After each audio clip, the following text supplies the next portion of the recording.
même 3 quarts d'heure. Voilà. À mon avis, c'était très intéressant le débat. Alors, pour commencer, je vous propose de faire un très rapide tour de table, simplement présentez-vous. Donc Robin Bastien, je travaille au service d'orthopédagogie clinique de l'Université de Metz, donc je suis chercheur. Oui, merci. Caroline Beulen, la porte-parole de Vlaams Agentschap voor Personen met Handicap, l'agence flamande pour les personnes handicapées. Et vous allez nous dire un mot aussi. Oui. Anne Wattier, je suis maman d'enfants, d'adultes handicapés et administratrice d'une institution d'accueil pour personnes, pour un habitat groupé en fait, qui s'appelle Côte à Côte. Et je suis aussi formatrice et superviseuse dans les institutions pour personnes handicapées. Oui. Chantal Sénépard, je suis conseiller santé au cabinet de Maxime Prévost. Noël de Kayser, papa d'un traumatisé crânien.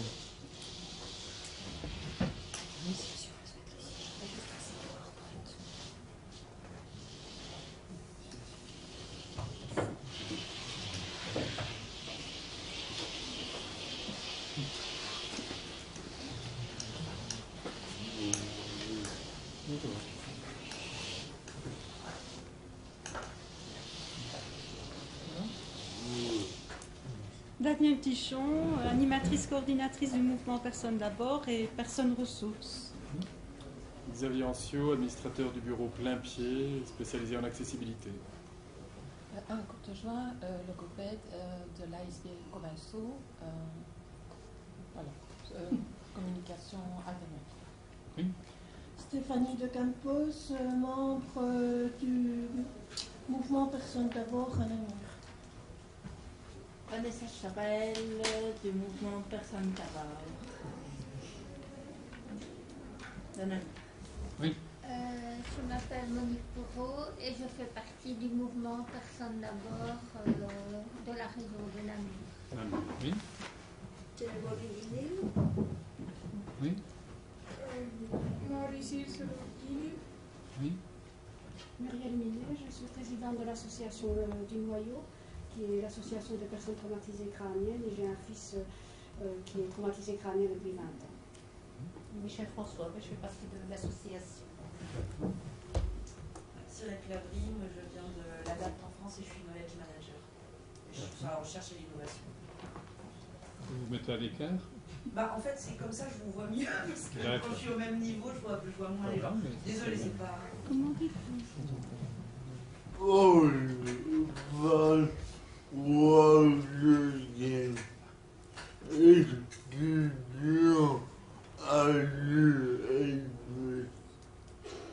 D'accord. Bien, donc en fait, on a plusieurs éléments à réfléchir. Il y a effectivement l'évaluation de la perte d'autonomie et des compétences et tous les outils qui sont en général proposés pour cela, et donc notamment l'utilisation de la grille SMAF. Mais donc l'idée, c'est de peut-être remettre en question ces différents outils qui font peut-être trop appel aussi à la subjectivité dans plusieurs cas. Alors, évidemment, l'évaluation, ça conduit à des financements. Donc, est-ce que nous sommes bien dans l'idée qu'il y a suffisamment d'objectivité pour octroyer ces financements? Est-ce que chaque personne, avec ses propres caractéristiques et donc ses propres besoins, ça a été dit tout à l'heure dans la discussion, est-ce que c'est suffisamment souple comme système? Donc je crois que là on y a déjà assez répondu. Et donc là il est intéressant de voir précisément sur cet aspect ce qui se passe ailleurs dans d'autres pays européens. C'est intéressant pour ceux qui ont des expériences ailleurs de pouvoir nous en dire un petit mot. Et alors il y a effectivement l'idée du financement. Donc on a entendu Madame Bodine avec les limitations du budget, donc qui devrait être fait, et quelles sont un peu les alternatives. Donc est-ce qu'on a éventuellement des suggestions à émettre de ce côté-là? Alors nous avons deux interventions au moins, peut-être, je ne sais pas, une intervention au moins? Non. Donc Monsieur Bastien de l'Université de Mons, et alors je ne sais pas si vous allez faire une intervention aussi, quelques mots. Ok. Quelque chose, je n'étais pas très bien préparée, mais oui, je peux Voilà. faire Au pied levé, comme on dit. Hein, et donc, je propose peut-être qu'on vous écoute d'abord, et puis, voilà, peut-être pas trop long, pour essayer de donner les idées essentielles, qu'on puisse alors avoir un débat assez rapide. Voilà, je ne sais pas qui de vous deux veut commencer. Si vous pouvez le faire comme ça. Comme cette équipe d'écriture aurait dû être là, et il n'est pas là. Donc je suis en train d'écrire ce que j'ai. Ah, alors on vous laisse écrire. Si j'ai quelques minutes, je serai contente. Oui. Comme c'est là, je vais commencer. Je vois qu'on se concentre ici. D'abord, je me présente, je suis Carina de Beule. Donc, comme je viens de dire, la porte-parole de l'Agence flamande pour les personnes handicapées. Donc, parfois, je devrais chercher mes mots, je crois. J'espère que vous pouvez comprendre ou vous allez m'aider à cet instant-là. On m'a demandé, en fait, explicitement de parler ici aujourd'hui du budget personnel d'assistance en Flandre. Ça me surprend maintenant un peu, comme on est ici en fait dans un groupe qui parle de l'innovation, des innovations, mais je vais essayer en parcourir les données sur la Flandre et le budget d'assistance comme c'est là-bas, de vous aussi expliquer vers toutes les innovations qui sont mises en marche. Donc on a un plan de perspective vers 2020 qui concerne en fait en grande ligne, en une ligne, le fait qu'aujourd'hui on subside les institutions et on va vers un système où demain ce sont les personnes handicapées qui recevront un budget pour organiser leur support. Et la base, une des bases pour ce système et pour cette transition, ce sera nos expériences avec le budget d'assistance personnelle. Donc d'abord, peut-être quand même ici mentionner l'objectif de notre organisation. Donc c'est en fait déjà une définition plus sociale de l'handicap qu'on utilise et pas tellement ou seulement l'aspect médical qu'on regarde.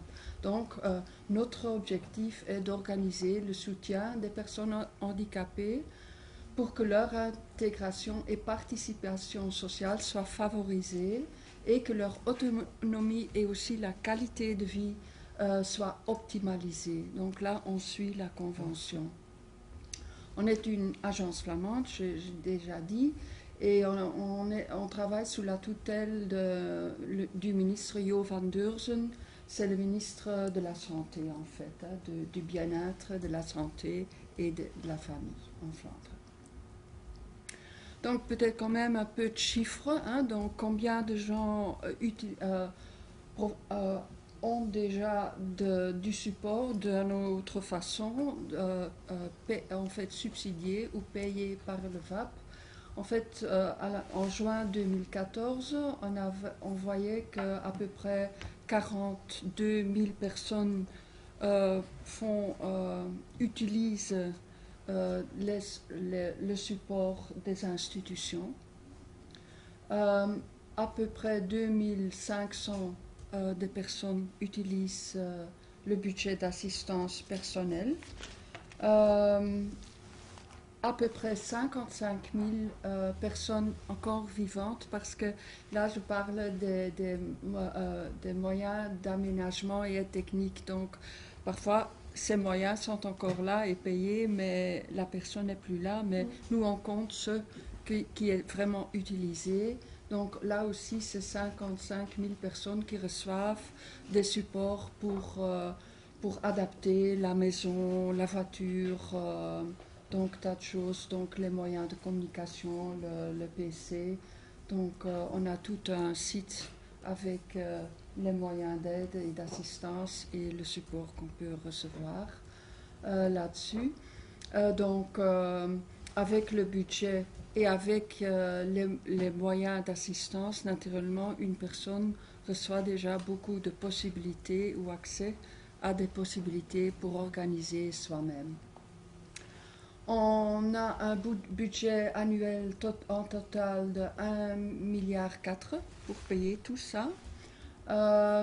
Cette période gouvernementale, on ajoute 330 millions avec ça. Donc on arrivera à 1,7 milliard d'euros fin 2019, fin 2019. Mais ça ne suffit pas encore. Quelle est la part pour le BAP?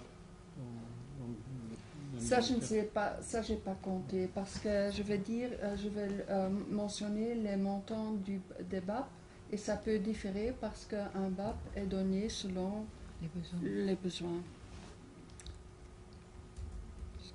C'est pas un forfait comme... Mais non. Non. Logique. Il y a, mais pas non plus très personnalisé. Il y a des catégories, et dans les catégories, on peut changer, mais je vais dire plus là-dessus. Donc ça, c'était la belle histoire, mais on a encore beaucoup de défis aussi. Donc on a beaucoup de personnes qui ont encore une demande, qui n'ont pas de réponse, à qui on ne sait pas répondre. Donc on a même un système de priorité pour pouvoir donner, quand il y a des moyens qui sont libérés, de donner ces moyens à les personnes qui ont besoin le plus. Ce qui est déjà grave de dire ça, mais en fait c'est le système. Donc là on voit qu'il y a encore plus de 11 000 personnes qui attendent leur réponse pour une assistance dans une institution, une place dans une institution. Il y a 2800 personnes qui attendent leur BAP. Là je parle seulement des adultes. On voit encore qu'il y a à peu près 6000 questions des mineurs qui aussi ont posé des questions. Maintenant, il faut quand même savoir que de ces personnes, de ces demandeurs, presque 50% reçoivent déjà une ou autre forme d'assistance. Ça peut être que leur budget ne suffise pas, ça peut être qu'ils veulent déménager d'une institution à une autre. Ça peut être que leur situation s'est aggravée, donc ils ont besoin de plus d'assistance. Donc il y a plusieurs raisons, mais donc c'est pas que toutes ces personnes sont sans rien. Mais quand même, si on divise ça par deux, c'est encore beaucoup de gens qui on doit aider. En plus, on a fait des projections, si on voit la durée de vie, aussi pour les personnes handicapées, elle prolonge. Il y a beaucoup de personnes, donc dans les soins médicaux, on sait beaucoup plus, mais par exemple, des petits enfants qui sont nés trop tôt, après un accident, quelqu'un peut être sauvé, mais parfois il en reste des handicaps. Donc on attend que vers 2020, on doit pouvoir donner les moyens à 120 000 personnes handicapées. Donc le défi est très grand. On sait aussi dans quelle situation budgétaire on vit pour tous les domaines. Donc c'est la crise économique. Donc on est déjà très content que malgré ça, le budget a augmenté. Et maintenant je vais quand même dire quelque chose sur les innovations. On avait deux défis, donc la convention VM. Donc on voit qu'avec le budget d'assistance personnelle, chez nous ça existe depuis les premiers expériments, c'était en 97. Donc c'est presque 20 ans. Donc on voit quand même qu'il n'y a pas un grand changement, que j'avais mentionné les demandes pour une place ou des soins dans une institution, ça dégrade légèrement. Les demandes pour un budget, ça augmente considérablement, mais le montant est plus petit aussi. Et c'est aussi parce que les possibilités ne sont pas encore là pour en profiter à plein. Donc, début cette année-ci, toutes les institutions pour adultes en Flandre se sont mis d'accord et ont sous-signé le contrat pour réorganiser leur fonctionnement et donc d'organiser leur support, leurs services d'une façon flexible. Donc, si on arrive à... Donc, je viens de dire qu'on va plus subsidier ces institutions. La personne recevra le montant convenant avec le support qui est demandé. Et donc, la personne doit avoir le choix. Par exemple, je reste 3 jours chez moi, mais je veux quand même aller 2 journées dans l'institution où je veux prendre du support pendant une demi-journée par semaine.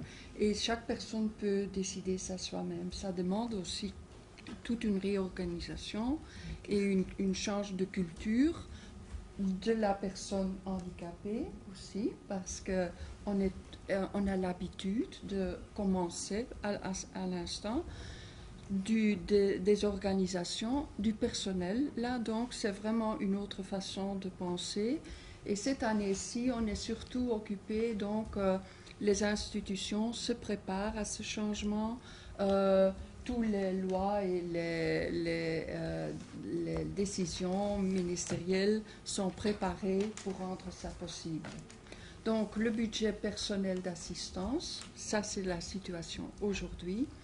Donc, en fait, au début, le but était déjà d'offrir une alternative au soutien par les institutions. Donc, et de donner aux gens la possibilité de s'organiser soi-même. Donc, on revient à la Convention de l'ONU.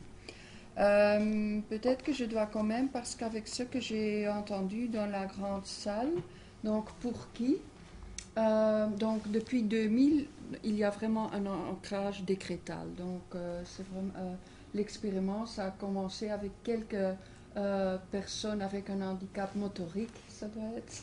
Je m'excuse. Et c'est bon. Handicap moteur. Ah oui. Okay. Voilà, oui, quelqu'un a corrigé, je crois, mon français écrivait. Et aujourd'hui, en fait, après l'expérience, on a très vite vu que ce n'est pas seulement les personnes avec un handicap moteur qui peuvent s'organiser avec un budget tel, mais en fait, toutes les personnes avec un handicap selon la définition ONU que je viens de citer au début de ma présentation. Donc ça c'est pour qui? Eh bien on parle de quel montant? Donc un budget d'assistance personnelle en Flandre peut varier entre à peu près 9 600 € et 45 000 € par an. Donc, et ça c'est indexé chaque année. Si vous vous demandez ça représente quoi en heures d'assistance par exemple, on voit en moyenne, ce sont des moyennes, que la plupart des gens arrivent avec ces montants à 7 à 40 heures d'assistance par semaine. Mais ce qu'on voit, et c'est aussi en fait l'idée derrière la désinstitutionnalisation, c'est que on voit déjà maintenant que beaucoup de personnes arrivent à réaliser beaucoup plus d'heures parce qu'ils utilisent en fait leur network, ils utilisent des services réguliers, ils payent quelqu'un dans le groupe sportif où ils vont pour le déplacement. Donc, on devient très créatif alors et on n'a pas toujours besoin d'un support spécialisé. Donc cette possibilité reste parce que chaque personne handicapée est différente et a des différentes demandes. Donc ça doit rester possible. Mais ici on voit quand même qu'il y a un mouvement vers cette direction. Quand même aussi une remarque, depuis l'année passée, on a donné plus d'argent pour ça. Les assistants sont obligatoirement, donc les assistants qu'on attire avec une convention de travail, un contrat de travail, d'être payés selon le minimum, donc le CAO. Donc parce que là, on voyait quand même une petite tendance de sous-payer les assistants, ce qui n'est pas le but non plus de ce système. Mais ça ne compte pas pour un membre de famille, naturellement. Là, on ne doit pas prendre un contrat de travail. Donc, pourquoi c'est utilisé à cet instant? Donc, l'assistance peut être pratique, organisationnelle, au niveau du contenu. Mais par exemple, à l'école, l'assistant peut aider pour aller à l'école, peut aider pour mettre tout sur la table, mais pas pour aider à faire les tâches ou à expliquer. Là, l'enseignement même organise le support. Pour l'enseignement flamand, il y a depuis l'année passée le décret M, et ça, en fait, doit introduire l'inclusion dans l'enseignement flamand. Mais pour l'instant, l'enseignement est, comme est dit ce matin, avec beaucoup d'écoles spéciales. Donc, on peut engager une personne, des assistants, souvent ce sont plusieurs assistants. On peut payer pour des tâches ménagères, des tâches physiques, le transport, toutes sortes d'activités d'occupation, en fait, qu'on fait. Quelqu'un qui vous accompagne régulièrement, et pour cette personne, ça coûte aussi d'aller au cinéma. Donc, ça peut être utilisé. De l'assistance pédagogique, orthopédagogique ou agogique, et l'assistance de la personne et ses parents. Donc, ça aussi. Donc, on avait vu déjà qu'on peut aussi utiliser des services réguliers avec ça. L'assistance pédagogique, c'est quoi alors? Donc, c'est pas à l'école. C'est plutôt, par exemple, dans la maison, on a une situation un peu difficile ou temporairement. Oui, donc là...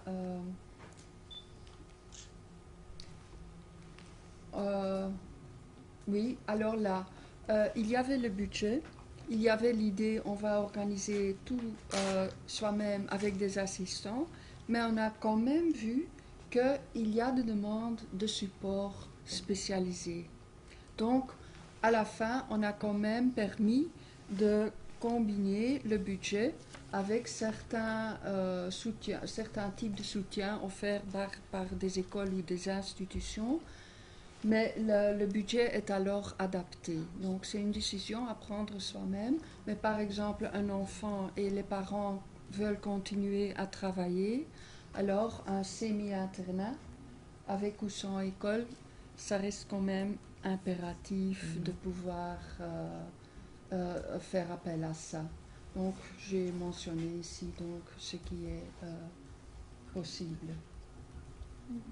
Ça ne peut pas être dépensé à des coûts comme mentionné ici, qui sont déjà payés par des autres instances, comme une thérapie qui est payée ou remboursée par l'INAMI. Là, on ne peut pas en plus la payer avec le budget. L'aide au niveau de contenu à l'école, des interventions financières dans le coût d'aménagement et des techniques, parce que ça, c'est un autre budget. Oui. Donc, en fait, c'est aussi éviter des doubles financements. Et quand même, en 2015, donc très récemment, cette approche a été électionnée comme bonne pratique, bon exemple au niveau international.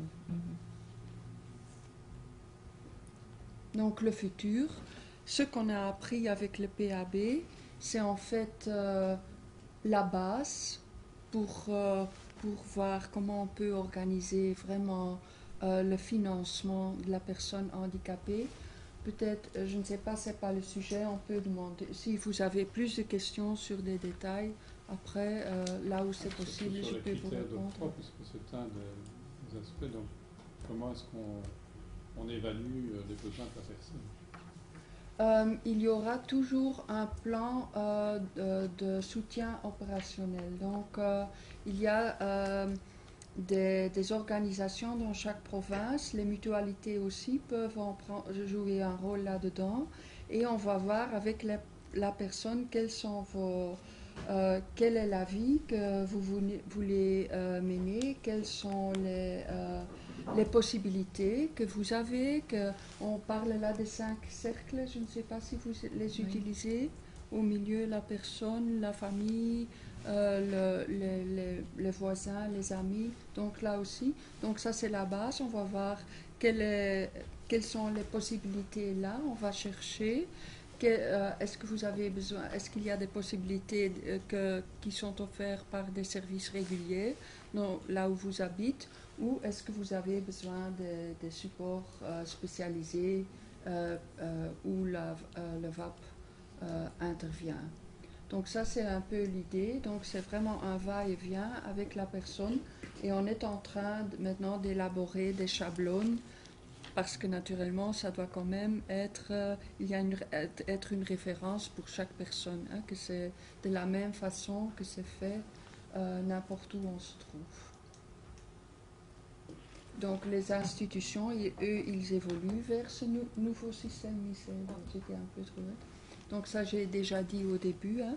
Pour les institutions pour enfants, ce mouvement a déjà été fait il y a 2 années. Donc eux, ils ont déjà de l'expérience. Et je dois dire, c'était pas quelque chose qu'on a dû imposer aux institutions.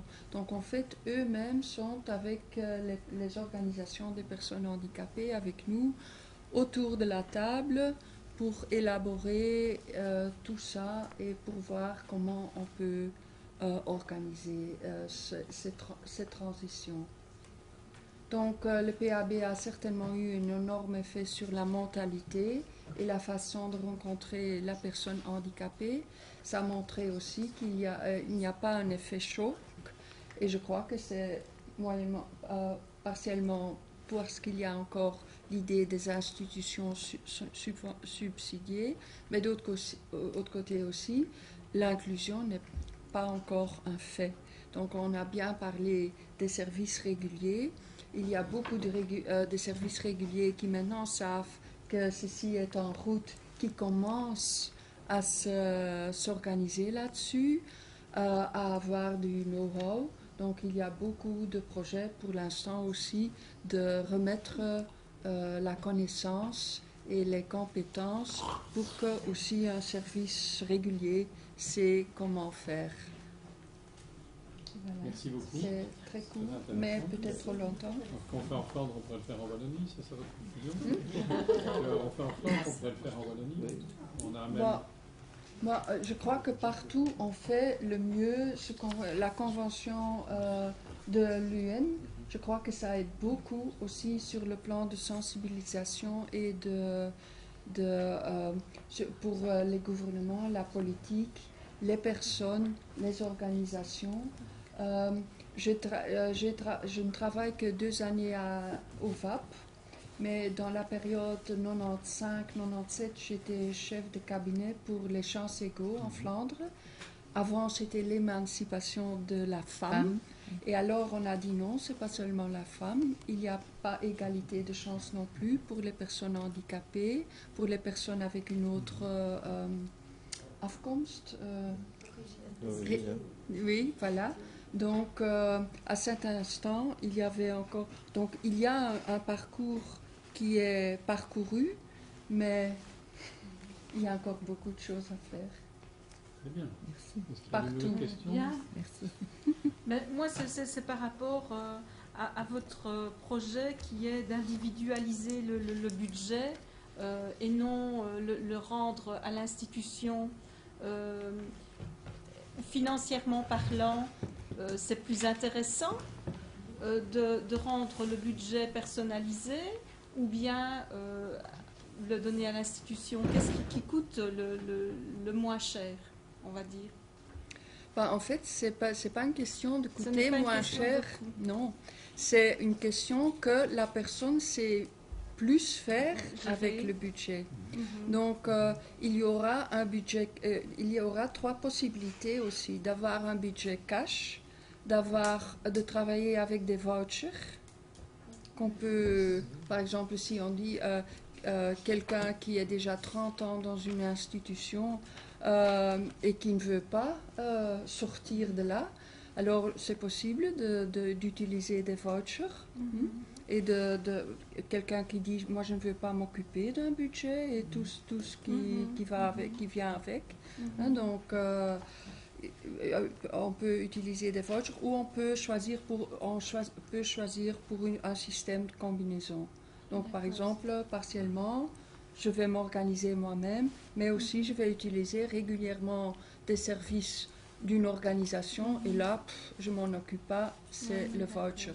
Mais le budget, là, il y a tas de groupes de travail pour compter quel budget, parce que la personne doit pouvoir aller au service. Donc, on va faire un plan d'assistance, personne X, et personne X reçoit alors un budget et doit pouvoir aller au service aux personnes et avoir assez pour payer. Donc, on parle, ça aussi c'est dit en bas, du coût qu'on a pour le handicap. Hein? Donc, ok. Attendez, j'avais une question, oui. J'ai une question, oui. Les personnes qui sont aux administrations provisoires, comment ça fonctionne? Administration provisoire. Administration de biens. Administrateur de biens. Maintenant, on est dans un autre système de loi. Oui. Depuis l'année dernière, on est dans le système de protection juridique. Ah, pour la personne, oui. Oui. Ah oui, la personne qui a quelqu'un qui le représente. Oui, c'est ça. Oui, ça c'est une possibilité. Donc là, il y aura aussi des règles. Il y aura des personnes qui ne savent pas organiser tout ça, ça c'est prévu naturellement. Ainsi aussi qu'il y aura des organisations auxquelles les personnes peuvent faire appel pour organiser tout ça. Parce que aussi avec le PAB, je suppose aussi en Wallonie, on a déjà quelques organisations en Flandre, des budgethoudersverenigingen. Ce sont des organisations où on peut se faire membre et alors ces personnes vont vous aider à chercher des assistants, à gérer le budget. Donc on peut quand même se laisser assister là-dedans, mais alors c'est son propre choix.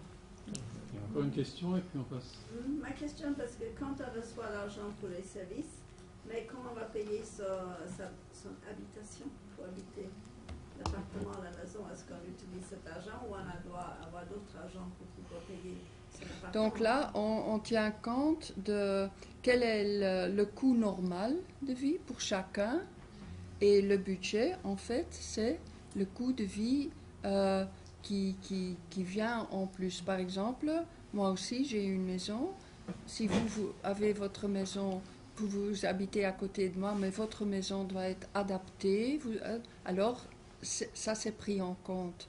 C'est dans l'argent qu'on reçoit, ça va coûter ça. Ah oui, oui. C'est un autre budget, c'est comme les aspects techniques. En fait, on dit tout le monde a des coûts, ça c'est normal, mais pour une personne handicapée, il y a quand même des demandes qui des autres personnes n'ont pas. Parce que moi je me dis, si quelqu'un est dans l'institution, s'il reçoit des services, il peut les acheter, mais il va habiter où? Il va avoir comment l'argent pour payer son appartement? Il y a une autre allocation. Oui. Ok, je propose. Cool.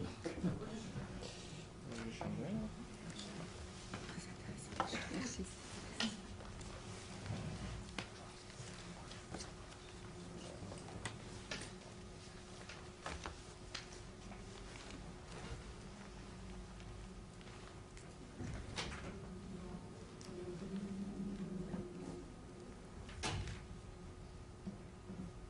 Voilà, donc je m'appelle Robin Bastien, donc je travaille dans le service d'orthopédagogie clinique de l'UMONS. Je fais une thèse de doctorat sur l'inclusion scolaire des enfants qui présentent un trouble de l'apprentissage.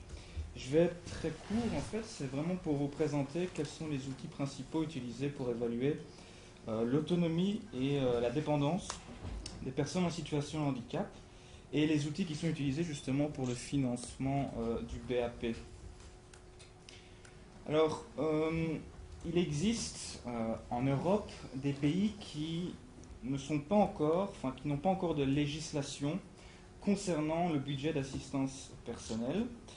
Et c'est très bien résumé sur le site de l'ENIL qui a fait une étude justement comparatif pour voir quel type de financement. Donc ça, je vous renvoie directement à leur site web qui présente vraiment un tableau sur les types de financement, les types d'outils également utilisés et combien, etc. Donc dans les pays qui ont une législation, vous avez certains pays où c'est clairement stipulé quel outil sera utilisé. C'est notamment le cas pour la Belgique qui utilise la SMAF. D'autres pays où c'est un peu laissé à l'interprétation, notamment où il y a des domaines d'activité quotidienne qui sont évalués, mais on ne précise pas l'outil qui est utilisé, et d'autres qui n'ont pas du tout d'évaluation qui sont effectuées. Alors par exemple en Angleterre, ce sont les autorités locales qui financent les budgets d'assistance personnalisée. Pour qui? Pour tous les types de handicap, puisqu'il y a également, j'ai oublié de le dire, mais en Europe, des pays qui ne financent pas, qui ne proposent pas de budget d'assistance personnalisée pour les personnes qui ont une déficience intellectuelle. Et encore une fois, la Belgique est dans le coup. Les montants et les heures prestées, il n'y a pas de limite. Pas de limite d'heures. Et les montants, je vais vous les présenter par après. L'évaluation se fait ici en Angleterre par un conseiller du département des services sociaux. Et la personne est réévaluée lorsque les circonstances changent. Alors il y a deux domaines qui sont évalués. Vous avez à droite une composante des activités quotidiennes qui évalue par exemple comment la personne prépare à manger, comment elle se nourrit, comment elle se soigne, se lave, s'habille, communique, etc. Et une autre partie qui évalue les composantes de la mobilité, comment elle se déplace, comment elle peut planifier un trajet. Alors, voici l'outil qui est utilisé. Alors, j'ai très peu d'indications sur la validité et la fidélité de cet outil. La fidélité, c'est par exemple, on peut se prêter à ce jeu, c'est vous évaluez une personne avec cet outil et vous demandez à quelqu'un d'autre d'évaluer cette même personne avec le même outil. Et on regarde si on a les mêmes résultats. Donc, par exemple, si la personne peut préparer à manger, se nourrir, sans l'aide de quelqu'un, on met un 0. Voilà.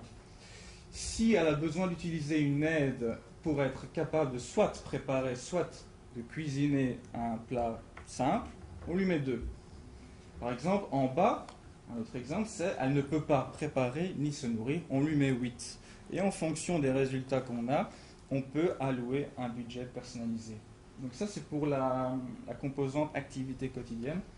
Et là, c'est pour l'activité de mobilité, donc planifier et suivre un trajet. Si elle peut planifier et suivre une route d'un trajet sans l'aide de quelqu'un, on va lui mettre 0. Si elle ne peut suivre la route en bas, si elle ne peut suivre le trajet d'un trajet familier, on lui met 12.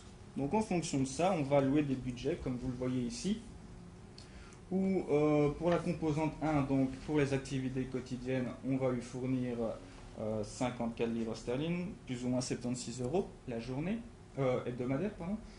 Et pour la composante 2, donc pour la mobilité, au niveau du taux standard, on va lui donner 21 livres sterling, ce qui équivaut à plus ou moins 35 €.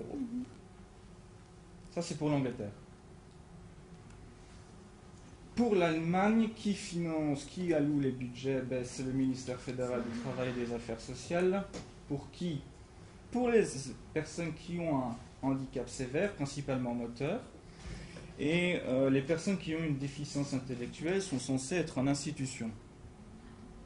Alors, les montants et les heures prestées, pas de limite d'heures, et les montants entre 400 et 1300 €. L'évaluation se fait par un médecin et par les travailleurs sociaux, en collaboration avec la personne. Il n'y a pas d'outil d'évaluation, mais on discute au moins avec la personne du type d'aide dont elle a besoin. Donc, pas d'outil d'évaluation. En Islande, ils sont occupés de faire un projet pilote justement pour tester les budgets d'assistance personnalisée. Alors, pour qui? Ça varie selon les autorités locales. Certains excluent les personnes avec déficience intellectuelle. Donc, certaines localités excluent les personnes avec déficience intellectuelle, encore une fois, et les enfants en situation de handicap.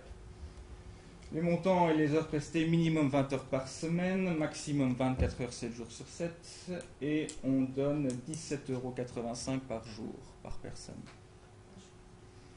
L'évaluation varie également selon les autorités locales et on utilise la CIS qui est l'échelle d'intensité du soutien, qui est en fait une échelle qui évalue plusieurs types d'activités, donc les activités de la vie quotidienne, communautaire, l'apprentissage, reliées au travail, reliées à la santé et à la sécurité, les activités sociales, la protection et défense des droits, et une autre pour les situations où on a par exemple des troubles du comportement et un soutien médical qui est nécessaire. Alors voilà à quoi ressemble l'échelle, donc on ne voit pas très bien, mais on a par exemple ici un item qui est utiliser les toilettes, donc on évalue la fréquence, donc de 0 à 4, avec 4 où c'est très fréquent, la durée de l'activité de 0 à 4 et le type de soutien requis, si on a besoin d'une aide humaine, d'une aide technique ou bien évidemment de pas d'aide du tout. Et en fonction de ça également, on va avoir un profil des besoins de soutien de la personne, donc c'est-à-dire que là où on a les scores les plus élevés, on va prioriser l'allocation pour ce type de besoin. Alors au niveau de la Suède qui est un pays qu'on considère pionnier dans l'assistance personnelle, pour qui, là pour les personnes avec déficience intellectuelle et de l'autisme, les troubles du spectre autistique, pour les traumatisés crâniens, pour les personnes qui ont des troubles mentaux et pour les personnes qui ont un handicap moteur. Montant 24 heures durant. On peut fournir une aide humaine durant 24 heures, 7 jours sur 7, et le montant est de 31,12 €. L'évaluation, il n'y a pas également d'outils, mais on utilise un questionnaire qui est en fait une ligne de conduite pour parler des besoins dont la personne, justement, a besoin. Enfin, du type de soutien dont la personne a besoin, excusez-moi. Alors la France, c'est la maison MDPH, Maison départementale des personnes handicapées, qui statue sur l'attribution éventuelle d'une assistance personnalisée. On appelle ça le PCH, qui est la prestation de compensation du handicap. Ce sont les conseils généraux avec l'aide de la Caisse nationale de l'autonomie qui financent. Et vous avez la commission des droits et de l'autonomie des personnes handicapées qui instruit et qui évalue la demande. Donc en fait, c'est la MDPH qui va évaluer. Ensuite, ça remonte à la CDAPH, qui finance 5 types d'aides: les aides humaines, les aides techniques, l'aménagement du logement et du véhicule, les aides spécifiques ou exceptionnelles en cas de trouble du comportement, par exemple, et des aides animalières. Voici les montants de 3 à 18 € pour les membres de la famille, 358 € pour une déficience particulière qui est la déficience auditive, et on peut aller jusqu'à 600 € par mois pour les personnes qui ont une déficience intellectuelle. Vous avez d'autres types de financement en fonction des types d'aides requises, notamment l'aménagement du logement qui est de 10 000 € sur une période de 10 ans, par exemple. Vous voyez, je vais essayer un peu l'aménagement du véhicule qui est de 5 000 € pour une période de 5 ans. Voilà. Tout ça est en train d'être revu. Ouais. En la faveur des personnes ou bien en leur défaveur? Je pense que c'est à la faveur des personnes. Oui. Non, tout le système en fait est en train tout le d'être système. revu. En principe vers de simplicité, mais D'accord. on verra.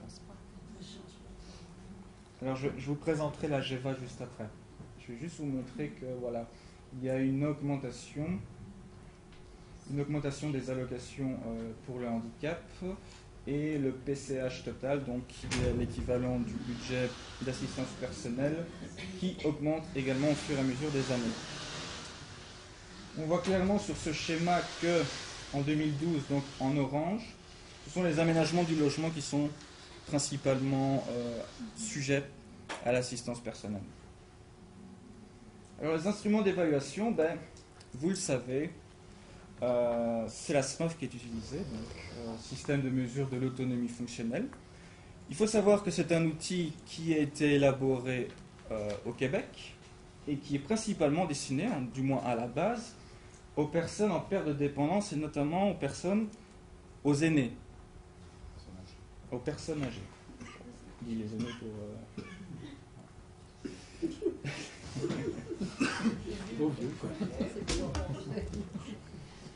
Alors voilà. Voici un exemple. Je les ai apportés. J'ai la SMAF, j'ai la 6 avec, si vous voulez les voir par après. Voilà le type d'item qu'on peut trouver. Alors, j'ai pris spécialement celui du jugement, et vous me dites si vous comprenez, si selon vous c'est subjectif ou qu'on peut évaluer ça de manière objective. Alors le jugement, la personne évalue les situations et prend des décisions sensées. Qu'est-ce qu'une décision sensée? Qu'est-ce que ça veut dire? La personne évalue les situations et nécessite des conseils pour prendre des décisions sensées. Quelle situation? Ça on ne dit pas. Et n'importe quel conseil. Évalue mal les situations et ne prend pas des décisions sensées que si une autre personne les lui suggère. Voilà. Voilà un exemple de questions que l'on... Je me demande si on les pose à la personne, puisque... voilà. Qu'on peut poser aux personnes en situation de handicap. Alors en fonction de ça, on regarde les ressources qui sont utilisées, qui sont disponibles dans l'environnement de la personne, on regarde si c'est stabilisé tout ça, et voilà.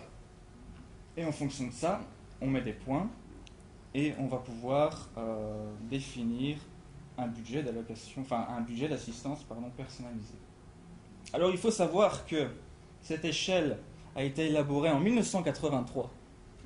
Et en 1983, il y a une conception du handicap qui dit que une maladie provoque une déficience, qui provoque à son tour une incapacité et qui provoque à son tour un désavantage social. Autrement dit, le handicap est lié à la personne. On n'a pas le rôle de l'environnement qui vient dans le coup. Donc, la SMAF utilise cette classification du handicap. Alors, beaucoup de critiques ont été faites sur cette classification, notamment sa causalité linéaire, handicap, déficience, incapacité. Et justement, l'évaluation grâce à la SMAF est liée aux incapacités. On parle tout le temps d'incapacité et pas de compétences. Et au niveau, ça c'est un peu plus pour les scientifiques, on parle plus de complexité, de lourdeur des termes techniques, etc.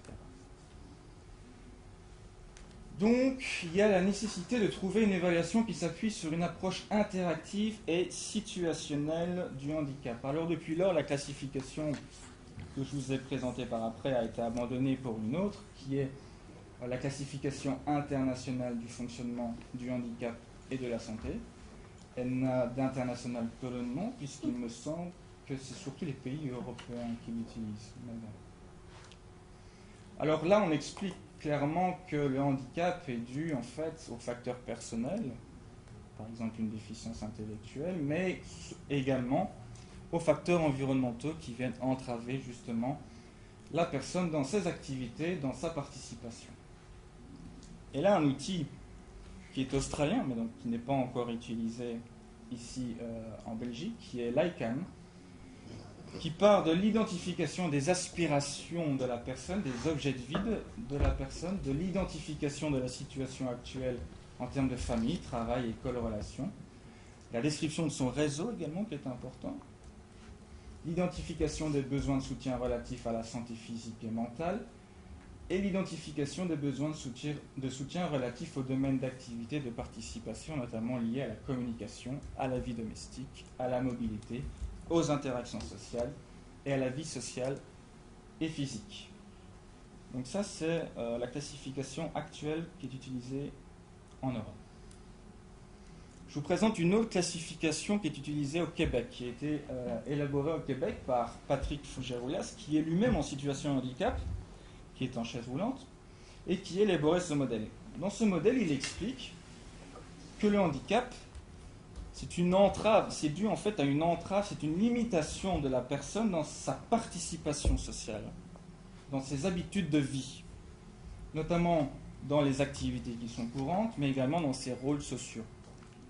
Et ça, je pense qu'il faut vraiment actualiser les principes d'évaluation ici en Belgique pour prendre en considération la participation sociale de la personne. Qu'est-ce que la personne a envie de faire pour participer socialement dans sa vie? Alors voilà, les facteurs personnels, déficience intellectuelle par exemple, et les facteurs environnementaux, par exemple si on a du facile à lire qui permet à la personne d'apprendre, de lire, etc. Bien, tout ça va interagir ensemble pour favoriser ou alors faire obstacle aux habitudes de vie de la personne. Tout à l'heure, quand M. Jim Crow a parlé, j'ai vu pas mal de gens qui ont pris les écouteurs. Pourquoi? Parce qu'ils se sont retrouvés en situation de handicap, parce qu'ils ne comprenaient pas l'anglais. Et grâce à l'aménagement, aux facteurs environnementaux qui n'est autre qu'en fait l'utilisation des écouteurs, ben les personnes qui ne sont pas bilingues ne sont pas en situation de handicap. Donc la situation de handicap, tout le monde peut l'être. Tout le monde peut être dans une situation de handicap. Donc ça, il faut prendre en compte. Il y a des outils qui ont été élaborés avec cette classification et qui permettent d'évaluer le niveau de réalisation de la personne dans ses activités quotidiennes, le type d'aide requis, l'aide humaine, l'aide technique, ou alors les aménagements qui sont requis pour permettre à la personne de faire ses activités, et également le niveau de satisfaction des personnes. Chose très importante évidemment. Alors je terminerai par la GEVA qui est utilisée en France, donc la grille d'évaluation des besoins, qui utilise plusieurs volets. Le volet médical, le volet psychologique, le volet familial et social, l'habitat, le cadre de vie, parcours de formation, parcours professionnel, et qui est en fait très proche du modèle présenté au Québec par Patrick Boucher-Oulas, qui justement identifie les facilitateurs aux activités de la personne et les obstacles. Par exemple, prendre soin de son corps, on regarde ce qu'il fait actuellement, on regarde quels sont les facilitateurs, qu'est-ce qui permet à la personne de prendre réellement soin de son corps, et on regarde les obstacles. Et on regarde le type de ressources qui est utilisé dans l'environnement de la personne. Et en fonction de ça, on a vu le graphique tout à l'heure, c'est principalement les aménagements qui sont faits, les aides techniques qui sont proposées à la personne. Alors en conclusion, hélas, il n'existe pas d'outils actuellement en Belgique qui prennent en compte à la fois les facteurs environnementaux, les facteurs personnels et la satisfaction des personnes pour leur budget d'assistance personnalisée. Alors, c'est très difficile parce que la SMAF actuellement on l'utilise. Vous avez la personne qui vient dans votre bureau avec une personne de la WIP. J'ai notamment le cas ici dans notre service d'orthopédagogie une personne avec déficience intellectuelle qui vient pour être évaluée grâce à la SMAF. Et voilà, quand on n'observe pas, en fait, on évalue la personne dans son bureau. On n'observe pas la personne dans son environnement, voir comment elle interagit avec son environnement. Donc ça, je pense qu'il faut justement prendre en considération ce fait-là. Utiliser, combiner des échelles qui regardent au niveau des caractéristiques personnelles. Bien évidemment, la personne peut avoir besoin d'un appareillage médical, par exemple. Mais également voir dans son environnement qu'est-ce qui l'entrave dans sa participation sociale et dans ses habitudes de vie. Et également, je pense qu'il ne faut pas se restreindre à un outil d'évaluation. Donc, ce n'est pas uniquement des cases à cocher, mais je pense qu'il faut utiliser des outils pour un guide. C'est un guide, il ne faut pas se restreindre à ça, il faut également discuter avec la personne, parce que c'est la personne qui connaît le mieux ce dont elle a besoin. Voilà, je vous remercie. Vous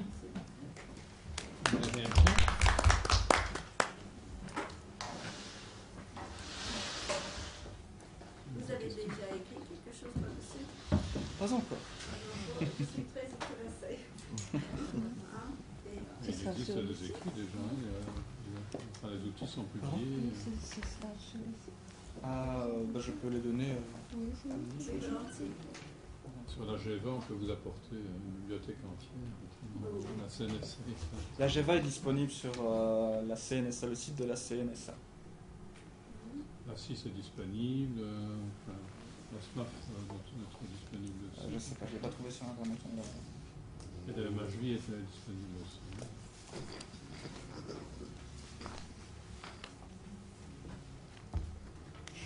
Voilà, peut-être Je complimente un peu là-dessus ce que vous avez dit, complémentaire. Vous n'avez pas besoin de... Non, j'étais pas préparée. C'était mon collègue Peter qui aurait dû venir. Voilà, on peut l'arrêter. Qui aurait dû venir. Mais il allait parler de la situation, les modèles en Europe de l'assistance personnelle ou pour la vie autonome. Et j'ai vite juste pensé à certaines choses et ça, j'allais dire que nous on a fait une espèce d'étude où on demande aux contacts dans chaque pays de décrire la situation pour l'assistance personnelle dans les pays. On est en train de refaire ça, pour le renouveler, et on espère de l'avoir pour l'automne. Donc c'est sur le website de inil.eu. Et juste certaines choses qui sont intéressantes peut-être. Bon, vous avez déjà dit un peu, Robin, là, il a déjà dit certaines choses. Dans les pays, certains pays, c'est des lois ou à niveau national ou c'est des lois à la ville. Par exemple, en Suède, c'est une loi nationale, mais dans Bulgarie, à la ville de Sofia, ils ont des ordonnances pour l'assistance personnelle. Et c'est quel type de loi c'est qui couvre l'assistance personnelle, par exemple? Souvent, c'est dans les lois sociales, mais dans la Suède, ça a bougé, ça a changé de place. Maintenant, c'est dans les assurances, les lois de l'assurance.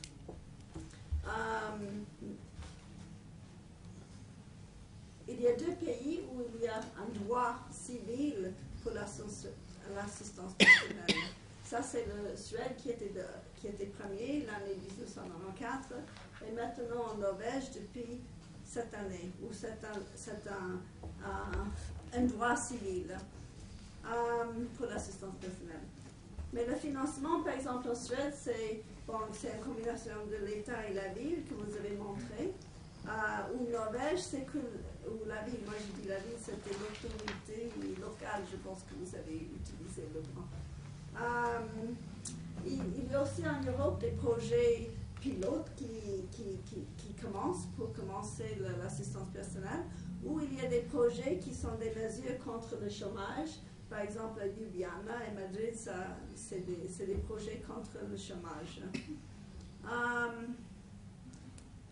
On parle du budget où on reçoit l'argent dans la main, par exemple en Flandre, ou par exemple en Norvège et Suède, on va calculer, c'est le temps d'heure qu'on a besoin.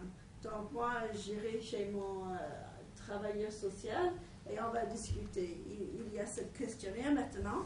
Avant, il n'y avait pas, mais maintenant, depuis 3-4 ans, il y a un questionnaire de beaucoup de pages. Ils vont demander ce que j'ai besoin, comment je vis ma vie, si j'ai besoin de l'aide pour me soulever du lit, pour la douche, pour m'habiller, pour manger, etc. Mais là, on va devenir, comment on dit, négocier un peu le besoin. Et ça peut être, comme dit, jusqu'à 24 heures. Je pense, au moins avant, on pouvait avoir même jusqu'à 36 heures par jour. Les gens qui avaient on dit ici, les lourds handicaps, et aussi un problème de parler, avoir besoin d'un interprète toute la journée. Là, ces gens-là avaient jusqu'à 36 heures par jour. Je ne suis plus sûre si on a ça encore, parce que c'était discuté un changement.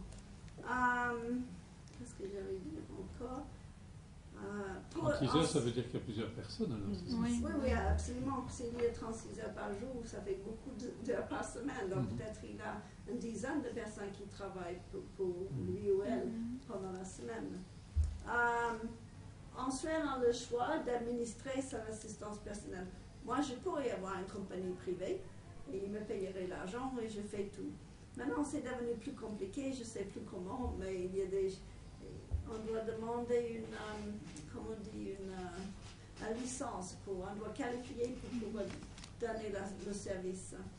On peut aussi être membre dans une coopérative. Moi, je suis membre dans une coopérative de la vie autonome depuis 1993. Il y a beaucoup de coopératives en Suède. Ça peut être une coopérative de 3 personnes, 4 personnes, 5, où nous, on a 200 membres à peu près, et d'autres qui ont jusqu'à 500 membres. Donc, on a l'administration dans la coopérative. Mais on peut aussi, je ne trouve pas tous les mots en français aujourd'hui, on peut utiliser une compagnie Ou certains gens restent même dans la ville. C'est la ville qui va administrer. Donc on est d'accord combien d'heures on a besoin et c'est la ville même qui va aider à l'administration. Ou on peut choisir quand même les personnes qui vont venir travailler à la maison chez soi. On voit dans l'Europe, il y a, comme j'avais dit déjà en bas, l'inclusion des handicaps, ça varie par les États. Par exemple, en Suède, vous avez donné les 3 groupes. Donc, quelqu'un qui est aveugle et sourd en Suède, il n'a pas le droit d'assistance personnelle. Ils sont allés jusqu'au plus haut dans le tribunal, ils ont perdu. Donc, ils doivent avoir leur service par d'autres lois. Donc, ce n'est pas la législation parfaite en Suède. En Norvège, c'est tous les handicaps, mais souvent, c'est l'handicap mental qui est exclu. Par exemple, à Finlande, ils ont une loi depuis 3-4 ans. Ils ont exclu ce groupe, mais maintenant ils sont en train de beaucoup travailler pour inclure le groupe. Et on voit par exemple la Slovénie où ils n'ont pas la législation encore, et chaque fois quand il y a la négociation, on inclut en sort ce groupe malheureusement. D'autres choses, bon, l'assessment, vous avez déjà touché là-dessus, donc je ne vais pas rien dire là. Les heures, vous avez touché, l'âge aussi. 18 ans à 65 ans, c'est assez souvent. Donc l'âge de travail. Mais en Suède, on a eu beaucoup des procès maintenant. On peut garder son assistance personnelle après l'âge de 65 ans si on l'a eu avant. Mais si on a un stroke le jour après, on n'aura pas l'assistance personnelle. C'est comme en Flandre. Voilà. Means tested, je ne sais pas comment on dit ça en français. Means tested. Quand on regarde combien de l'argent on gagne. Par exemple, en Allemagne, vous avez eu le cas d'Allemagne, mais là, par exemple, beaucoup de gens n'ont pas, comment on dit, they can't afford, ils n'ont pas... Ils n'ont pas l'argent. Ils travaillent, et si on travaille, on doit payer tellement pour son assistance personnelle que ça ne vaut pas la peine. Donc, je ne sais pas exactement comment ils le font. C'est mince, ça dépend. En Suède, ils ne regardent pas combien je gagne. Tout le monde a le droit, parce que tout le monde a le droit des autres services dans le pays. Avec la crise, on voit en Europe, il y a beaucoup de changements. En Angleterre, ils vont fermer le Independent Living Fund, le fonds pour la vie autonome, et ça veut dire que tout le monde va être dépendant sur l'autorité locale pour les ressources personnelles. Ils ne sont pas contents avec ça. Norvège, on a eu une amélioration, ce n'est pas le bon mot, mais ils ont eu ce droit maintenant, c'est le droit civil, mais pour quitter le pays, il faut avoir une permission spéciale si on va quitter le pays avec son assistant personnel. Si on va partir en vacances ou si on va partir pour le research ou quoi que ce soit. On doit demander, donc c'est un peu compliqué. En Suède, ce qui a changé, il y a 3 ou 4 ans, on regarde beaucoup plus étroitement les besoins. Vous avez parlé des besoins, je pense, c'était vous tout à l'heure. Et on regarde ça, pour avoir l'assistance personnelle, il faut avoir par l'État et la ville, c'est un système très compliqué en fait, mais pour avoir ces 20 heures pour avoir l'assistance par l'État, ce qui est mieux, parce qu'autrement la ville va payer beaucoup et les villes n'ont pas les moyens pour payer l'assistance, donc ils vont être beaucoup plus sévères quand ils vont faire les négociations. Il faut avoir 20 heures des besoins très proches, ça veut dire pour manger, pour s'habiller, pour se doucher, pour parler, puis il y a 5e catégorie, je ne sais plus qu'est-ce que c'est. Et avant, on regardait la situation, par exemple, d'aller aux toilettes, le temps d'aller, 10 ou 15 minutes. Maintenant, c'est plutôt le temps de laver ou descendre le pantalon qui coule. Donc, beaucoup de choses ont tombé, ont perdu, même moi inclus, l'assistance par l'État. Ça veut dire qu'on doit aller vers la ville.